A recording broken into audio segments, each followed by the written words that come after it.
জাহেলি যুগে বিশ্বনবীর আগমন যখন ঘটেছে, ইন দ্য মিন টাইমে এক লোক এক মূর্তির ভক্ত ছিল। সে মূর্তির জিকির করত, সনম সনম সনম সনম সনম। সনম মানে কি? মূর্তি। আর সমাদ কে? আল্লাহ।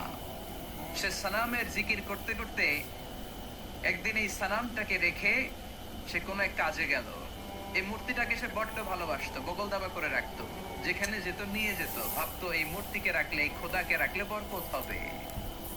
তো একদিন এই খোদাকে রেখে, সানাম নামক মূর্তিটাকে, খোদাটাকে রেখে কাজে গেল। ফিরে এসে দেখে মূর্তি গোসল হয়ে আছে, মূর্তির গায়ে পানি। He thought it could be the water of mercy and blessings, since it is my God. Since he is my Lord, it could be the water of mercy and blessings and barakah.